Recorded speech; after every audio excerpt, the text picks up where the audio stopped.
Bonjour tout le monde et bienvenue dans un nouvel épisode de Dolly's Talk. Aujourd'hui, j'avais envie de vous parler d'un sentiment que vous avez peut-être déjà ressenti. C'est cette désagréable sensation de ne pas réussir à cocher toutes les cases de sa to-do list de vie. Vous savez, c'est cette fameuse liste d'objectifs qu'on s'est créée tout seul dans le but de déterminer si on a réussi notre vie ou pas. Alors ça peut être super motivant d'en avoir une, pour s'épanouir et améliorer notre qualité de vie. Mais quand malheureusement on ne parvient pas à tout réaliser, ça peut vite nous démoraliser, nous rendre tristes ou bien encore nous faire tout remettre en question. J'ai posté justement un carrousel sur Instagram qui parle de mes peurs par rapport à ça. Et ce post a été super bien accueilli. Je pense qu'il a résonné justement avec pas mal de monde.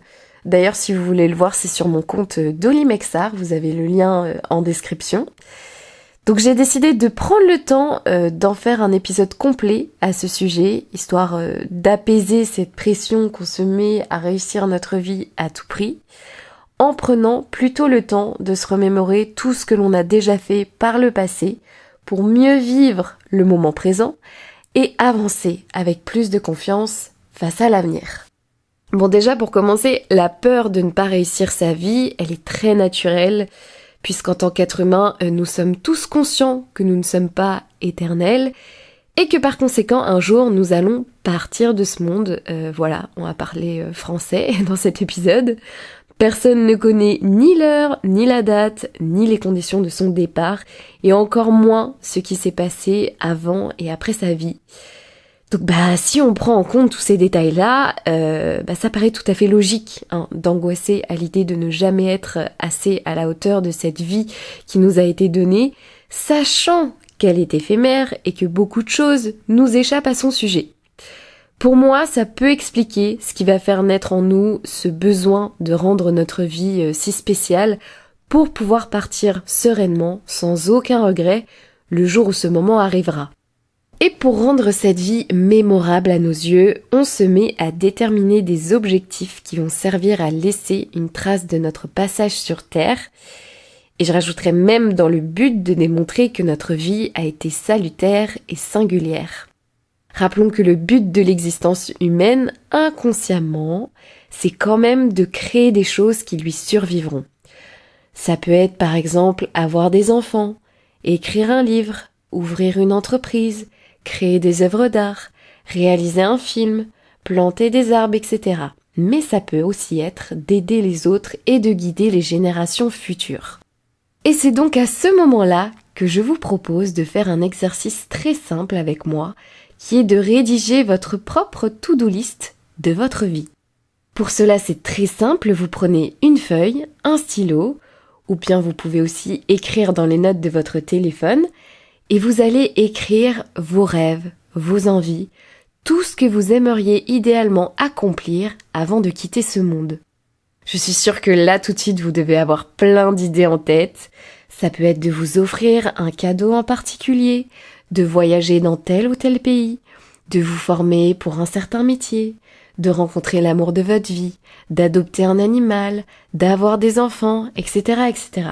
Vraiment marquez tout ce qui vous semble important, même si ça vous paraît peu réalisable, franchement, on est là pour se faire plaisir.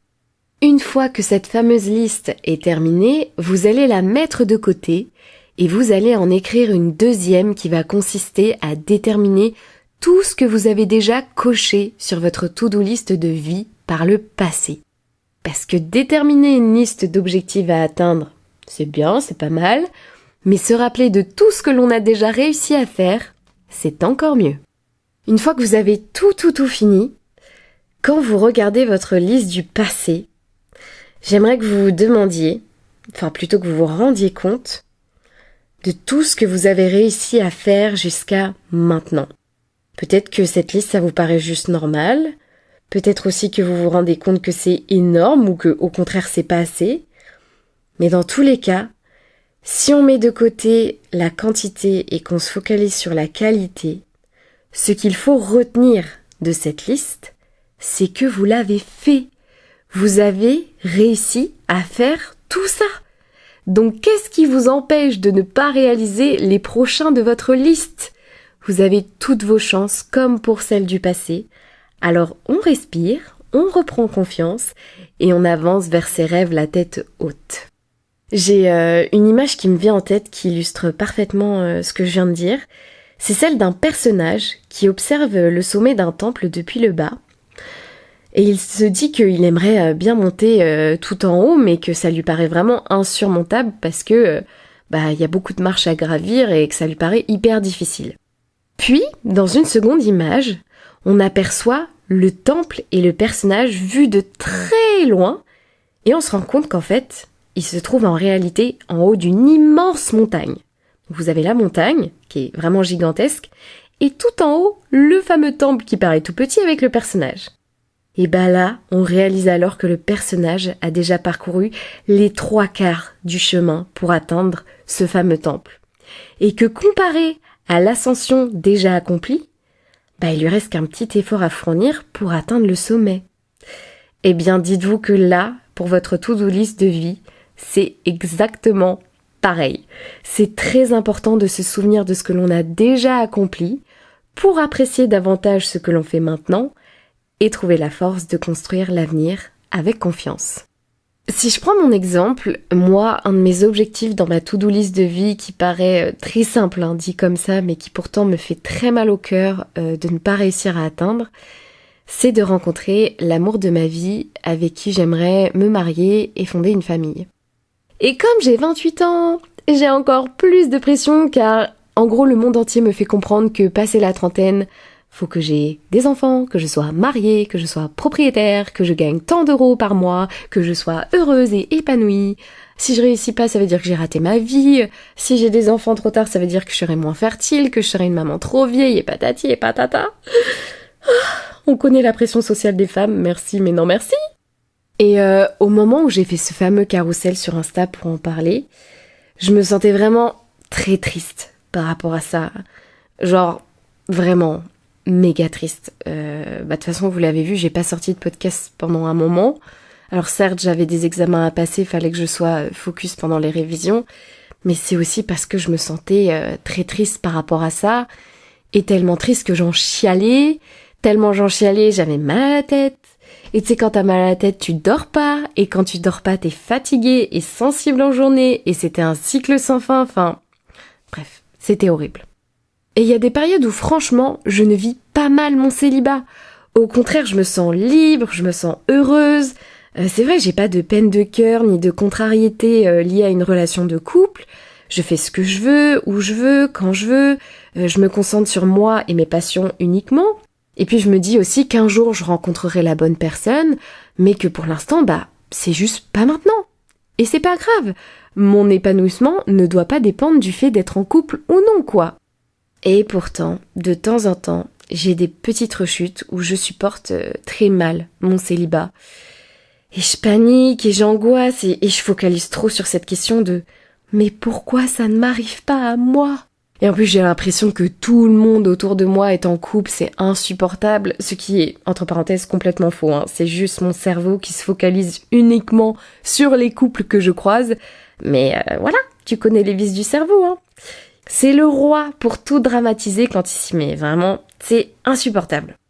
Heureusement, quand ces crises arrivent, j'en parle à ma famille et à mes amis et ça va souvent mieux après. Mais parfois, ça ne suffit pas. Et c'est aussi pour cette raison que je tenais à vous en parler dans cet épisode, parce que je sais, pour en avoir discuté avec des proches autour de moi, que ça touche beaucoup d'autres personnes en réalité. Ce qui est d'ailleurs très naturel, car si on se réfère à la pyramide de Maslow, dont je vous ai déjà parlé dans un autre épisode, je me souviens plus du nom, mais c'est un épisode pareil autour de l'amour, le besoin d'amour et d'appartenance se situe au cœur de nos besoins humains. C'est-à-dire que si on ne satisfait pas ce besoin humain, ça peut nous empêcher d'être heureux dans notre vie. C'est un besoin très important, presque vital, donc c'est tout à fait normal de s'inquiéter et de se demander si l'on rencontrera un jour notre âme sœur, parce que ce besoin contribue profondément à notre épanouissement personnel. Et parfois ça l'est tellement qu'on peut remettre en question beaucoup de choses dans sa vie parce qu'on a peur que ça ne nous arrive jamais. Ce qui est évidemment une grossière erreur de penser ça, mais encore une fois, nous sommes humains et notre cerveau aime anticiper ce qui pourrait lui arriver de pire dans la vie. On ne peut pas lui en vouloir, c'est un réflexe naturel, il a été fait pour ça, pour nous défendre, face à un danger. Mais ce qui m'a vraiment aidé à m'apaiser et à me rassurer face à cette tristesse et à cette frustration, cette peur de ne pas réussir à cocher cette case dans ma fameuse to-do list de vie, c'est de regarder en arrière et de me rappeler tout ce que j'avais déjà coché sur ma liste par le passé. Déjà, j'ai obtenu tous mes diplômes en coiffure, donc CAP, BP et Bac Pro. J'ai également eu mon BSR et mon permis de conduire. J'adore partager des vidéos et des photos de ce que j'aime sur les réseaux sociaux. J'ai lancé ma chaîne YouTube, puis ensuite mon podcast. Je prends soin de toujours passer de bons moments de qualité avec mes proches. J'ai ouvert mon entreprise d'artiste peintre et lancé ma première collection. J'essaie de toujours me faire plaisir en prenant des cours de danse, en m'offrant des soins, des vacances et d'autres activités que j'aime faire. J'ai voyagé beaucoup en France, mais aussi pas mal en Espagne et un peu en Angleterre et en Allemagne. J'ai démarré une reconversion dans le digital et je suis partie pour 5 ans d'études. Et j'ai adopté une merveilleuse corgi qui me comble d'amour tous les jours. Et encore là, ce que je vous raconte, c'est vraiment que les grandes lignes, hein. Mais il y en a plein d'autres qui ont beaucoup compté pour moi. C'est juste que voilà, je vais pas m'attarder, cet épisode va durer 3 heures sinon. Mais voilà, c'était pour vous donner vraiment un exemple que vous puissiez visualiser la chose. Et c'est justement là que l'image du temple et le personnage dont je vous parlais juste avant prend tout son sens. Il faut se rappeler de tout le chemin déjà parcouru pour réaliser à quel point on est capable d'avancer encore et encore. Et c'est vrai, pourquoi on ne réussirait pas la suite, une fois de plus, alors que nous avons déjà tant accompli par le passé ? En réalité, nous sommes capables de bien plus que ce que nous imaginons. Il suffit de prendre le temps de s'en souvenir pour que l'on puisse réaliser combien nous sommes capables d'en faire bien plus. Et la petite cerise sur le gâteau, je dirais, qui m'a vraiment aidée à relativiser mon mal-être lié à la solitude amoureuse et donc la frustration de ne pas pouvoir encore cocher cette case sur ma to-do list de vie, c'est de regarder tout ce que j'avais écrit à côté. Parce que bien souvent, on se focalise sur une seule chose qu'on n'arrive pas à obtenir, alors qu'il y en a plein d'autres qui ne demandent qu'à être réalisées. Je vais vous lire maintenant ce qui se trouve sur l'intégralité de ma to-do list de vie en ce qui concerne l'avenir. Donc en premier, on avait rencontré l'amour de ma vie avec qui j'aimerais me marier et fonder une famille. Ça, vous le saviez déjà. Mais il y a aussi continuer à pratiquer mon art, que ce soit la vidéo, la photo, les podcasts, la peinture ou la danse, peu importe ce qui va arriver après de nouveau ou autre, mais continuer ma pratique artistique. C'est l'essence même de mon âme, c'est vraiment mon essence, mon moteur au quotidien. Je ne peux pas vivre sans faire de l'art. Vraiment, c'est très important pour moi. Ensuite, on a travaillé dans des grands groupes d'entreprises qui me tiennent à cœur et qui me permettent de gagner toujours suffisamment d'argent pour pouvoir vivre confortablement. Acheter ma résidence principale et pourquoi pas une maison de vacances en Espagne, pas loin de là où habitait ma grand-mère avant. Découvrir la Nouvelle-Orléans et d'autres destinations comme la Corse et le reste de l'Espagne que je n'ai pas encore exploré. Être en bonne santé physique et mentale. Et enfin, assister au moins une fois dans ma vie à un cabaret à Paris ainsi qu'à un spectacle de danse à l'Opéra Garnier. Et encore une fois, au fur et à mesure des années, cette liste, elle peut se modifier, elle peut bouger, etc. Mais vous voyez, j'en ai des belles choses à accomplir, même si je n'ai pas encore rencontré mon âme sœur. Eh bien, dites-vous que c'est la même chose pour vous et vos objectifs. S'il y en a un que vous n'arrivez pas à réaliser malgré vos nombreux efforts et que ça vous frustre, mais mettez ça en pause et passez au prochain. C'est que ce n'est sûrement pas encore le bon moment pour vous. Et c'est pas grave, parce qu'il vous en reste tant d'autres à accomplir. Parfois, la patience, c'est vraiment la clé pour atteindre la meilleure version de ce que vous avez toujours souhaité. Donc faites une pause et remettez ça à plus tard. Et souvenez-vous ce qui est le plus gratifiant dans toute cette histoire, c'est pas tant le fait d'atteindre son objectif et de cocher ça dans sa to-do list, non. C'est le chemin parcouru pour y arriver qui est le plus important. Parce qu'une fois qu'on obtient ce qu'on souhaite, ok, on est trop content, c'est trop bien et tout. Mais après, en fait, il se passe plus grand-chose. En fait, on se retrouve face à un vide, parfois sans savoir quoi faire, ni vers où aller. Et c'est pourquoi, parfois, il vaut mieux prendre le temps, faire preuve de patience, attendre le bon moment, plutôt que de se torturer l'esprit à vouloir prendre des raccourcis, forcer les choses pour au final, la plupart du temps, avoir un résultat plus qu'insuffisant. Vraiment, tout vient à point qui sait attendre et surtout à qui sait célébrer ses victoires, apprendre de ses défaites et apprécier pleinement l'instant présent. Et dernier petit conseil bonus pour celles et ceux qui ont tendance à déprimer un peu comme moi à l'idée d'être encore célibataire depuis un moment. Je vais vous partager une phrase que ma famille me répète souvent quand je déprime là-dessus et qui, j'avoue, me remet tout le temps les pieds sur terre. J'avoue, c'est un peu cash, mais putain que ça remet les idées en place. Cette phrase, c'est « Rassure-toi, tu as simplement évité un divorce ». Je vous l'ai dit, c'est un peu cash, mais au moins ça remet les idées en place. En gros, c'est vrai que quand ça fait un moment qu'on est célibataire, on a tendance à repenser parfois à nos anciennes relations en se disant « Et si ça s'était pas passé comme ça, on en serait peut-être par là, et si machin, et si patati, et si patata ». Mais non, en fait, si ça n'a pas marché, c'est que ce n'était pas la bonne personne pour vous. Et c'est tout. Il n'y a pas à refaire l'histoire dans tous les sens. Une personne faite pour vous, elle ne vous veut que du bien. Elle ne vous rend pas malheureuse, bien au contraire. Donc encore une fois, faites preuve de patience. Mieux vaut être seul que mal accompagné. Une relation, ça doit vous épanouir, pas vous abîmer et encore moins compromettre votre avenir. La patience, c'est la clé. C'est difficile, Et je dis pas que c'est facile de faire preuve de patience, loin de là, et même moi je travaille encore sur ça, mais c'est parfois la clé pour obtenir vraiment le résultat souhaité, comme je le disais. Tout ça pour dire que je sais combien ça peut être frustrant, triste, angoissant ou démoralisant de ne pas réussir à atteindre ce que l'on souhaite dans la vie. Mais croyez-moi, vous avez toute la vie pour y parvenir.